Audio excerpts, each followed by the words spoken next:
Você sabia que Friedrich Nietzsche, o crítico feroz do cristianismo e da moralidade cristã, pode ser considerado um verdadeiro humanista? Parece contraditório, não é? Nietzsche é frequentemente visto como um crítico radical das tradições humanistas clássicas, especialmente aquelas baseadas em valores iluministas, religião e moralidade convencional. Ainda assim, há quem defenda que ele pode ser interpretado como um verdadeiro humanista, embora essa leitura dependa de como definimos o termo humanismo. Quando pensamos em humanistas, não pensamos imediatamente em Friedrich Nietzsche. Vêm à mente nomes como Erasmo de Roterdã, Da Vinci ou Shakespeare. Estes indivíduos são frequentemente celebrados por suas contribuições extraordinárias para a arte, a literatura e o pensamento crítico. Eles são vistos como os pilares do Renascimento, uma era que redefiniu a compreensão do potencial humano. Mas neste vídeo, vamos explorar como Friedrich Nietzsche, esse filósofo revolucionário, redefiniu o humanismo, colocando o ser humano no centro de uma nova visão poderosa e inspiradora, e como ele criticou a moralidade cristã e a filosofia que a sustentava, considerando-as responsáveis por reprimir os instintos vitais e promover uma moral de escravos. Fique até o final para descobrir como o conceito de Übermensch pode transformar sua maneira de ver a vida. Os pensadores renascentistas personificavam uma profunda apreciação pelo potencial e pelas conquistas humanas. Eles nos mostraram que a criatividade e a razão humanas poderiam alcançar alturas inimagináveis, desafiando as limitações impostas pela sociedade e pela religião da época. Podemos não pensar imediatamente em Friedrich Nietzsche. No entanto, sua filosofia provocativa e muitas vezes controversa também oferece uma perspectiva única sobre o humanismo. Aqui estava um filósofo que declarou a morte de Deus. Nietzsche desafiou as normas estabelecidas e questionou as bases da moralidade tradicional, propondo uma nova forma de pensar sobre a existência humana. Ele era um crítico ferrenho da religião e da moralidade tradicional. Nietzsche acreditava que essas instituições muitas vezes limitavam o verdadeiro potencial humano, impedindo-nos de alcançar nossa verdadeira grandeza. No entanto, Nietzsche, à sua maneira radical, oferece uma visão poderosa do humanismo. Ele nos encoraja a olhar para dentro de nós mesmos e a encontrar nossa própria força e propósito, independentemente das normas sociais ou religiosas. Mas, se Nietzsche criticava o humanismo tradicional, como ele pode ser um humanista? A resposta está em sua visão radical da condição humana. Ele coloca o ser humano como criador de valores. Este é um humanismo não definido por Deus ou por valores pré-ordenados, mas por nossa própria capacidade de autocriação e superação.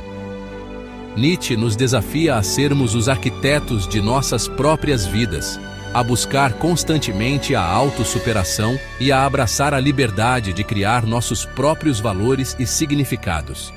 Em última análise, ele nos oferece uma visão de um humanismo que é profundamente pessoal e empoderador, convidando-nos a explorar as profundezas de nosso próprio potencial.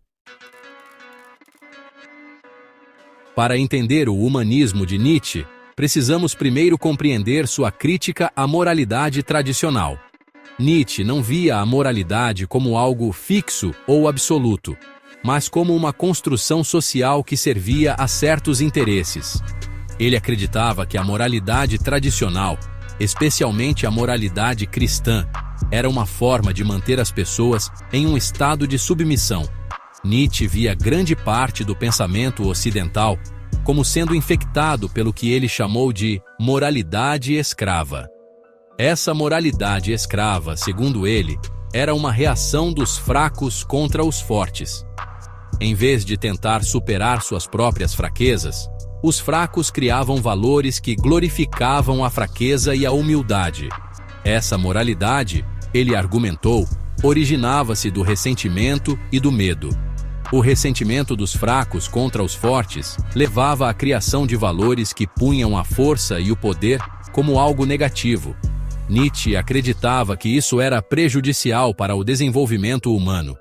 A moralidade tradicional, segundo Nietzsche, elogiava a fraqueza e a humildade como virtudes, enquanto demonizava a força e o poder. Para Nietzsche, essa inversão de valores era uma forma de auto-engano. Ele via a moralidade tradicional como uma maneira de os fracos controlarem os fortes, impedindo o florescimento do potencial humano. Ele acreditava que a verdadeira moralidade deveria celebrar a vida, a força e a criatividade. Para ele, a moralidade deveria ser uma expressão da vontade de poder, uma força que impulsiona os indivíduos a superar a si mesmos e a criar novos valores. Ele clamou por uma reavaliação de todos os valores, um movimento para além das categorias tradicionais de bem e do mal. Nietzsche queria que as pessoas questionassem os valores que lhes foram impostos e criassem seus próprios valores, baseados em sua própria experiência e vontade de poder. Ele acreditava que essa reavaliação era essencial para o desenvolvimento de uma humanidade mais forte e autêntica. No centro da filosofia de Nietzsche está a ideia da morte de Deus. Isso não significa que Nietzsche literalmente acreditasse que Deus havia morrido. Em vez disso, ele viu que o iluminismo havia corroído as bases da fé tradicional. Sem Deus como bússola moral, Nietzsche acreditava que a humanidade estava livre para criar seus próprios valores. Essa era uma perspectiva assustadora, mas emocionante. Significava abraçar todo o peso de nossa liberdade e responsabilidade.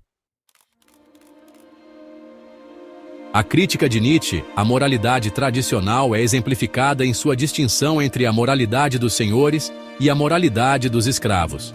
A moralidade dos senhores, ele argumentou, é a moralidade dos fortes, dos nobres e daqueles que afirmam a vida.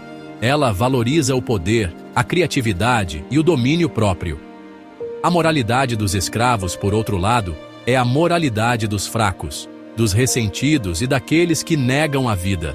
Ela valoriza a humildade, a compaixão e o autossacrifício. Nietzsche acreditava que o cristianismo, com sua ênfase na humildade e na compaixão, era um exemplo primordial da moralidade dos escravos. Ele via a moralidade dos senhores como uma expressão de vitalidade e força, onde os indivíduos criam seus próprios valores e vivem de acordo com suas próprias regras. Nietzsche acreditava que essa moralidade era essencial para o florescimento humano, pois incentivava a inovação, a coragem e a autoafirmação. Em contraste, a moralidade dos escravos, segundo ele, surgia de um sentimento de ressentimento e fraqueza. Ela promovia a conformidade, a submissão e a negação dos próprios desejos e ambições. Para Nietzsche, essa moralidade era uma forma de vingança dos fracos contra os fortes, uma tentativa de nivelar as diferenças naturais entre as pessoas. Ele argumentava que a moralidade dos escravos sufocava o potencial humano e impedia o desenvolvimento de indivíduos excepcionais. Assim, Nietzsche via a moralidade dos senhores como uma celebração da vida e da individualidade, enquanto a moralidade dos escravos representava uma rejeição dessas qualidades. Tornando-se o Übermensch. No lugar da moralidade tradicional, Nietzsche vislumbrou o Übermensch, frequentemente traduzido como super-homem ou além-homem. Essa figura não é um super-humano literal, mas sim um ideal para a humanidade almejar. O Übermensch é alguém que abraça a vida em toda a sua plenitude, que cria seus próprios valores e que vive com um senso de propósito e significado. Ele não está preso a convenções ou tradições. Ele é o mestre de seu próprio destino. Abraçando o destino. Um conceito-chave na filosofia de Nietzsche é o amor fati, o amor ao destino. Isso significa aceitar tudo o que aconteceu em nossas vidas, tanto o bem quanto o mal, como necessário e até mesmo belo.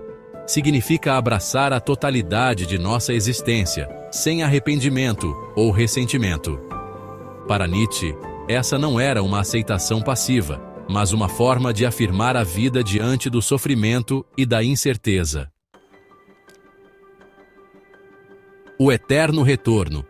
Intimamente ligada ao amor fati, está a ideia do eterno retorno. Imagine, Nietzsche sugere, que você tivesse que reviver sua vida, cada alegria e cada tristeza, um número infinito de vezes.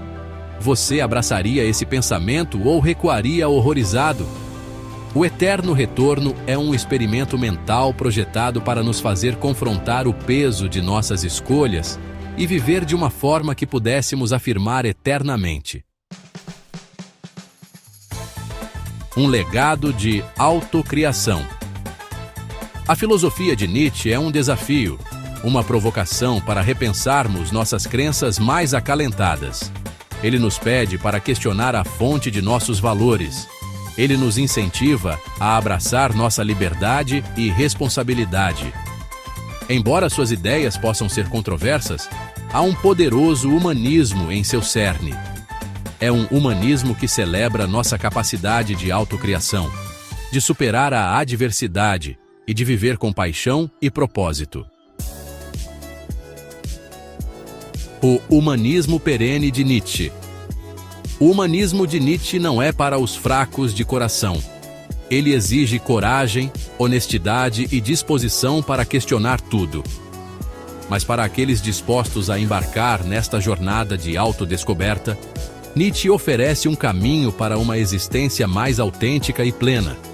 É um caminho que leva não a um céu preordenado, mas à criação de nossos próprios valores e à realização do nosso próprio potencial, aqui e agora.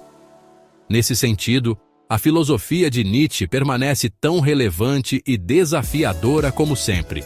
Nietzsche não se posicionou apenas contra filósofos específicos, mas contra toda a tradição que ele considerava responsável pela repressão do potencial humano.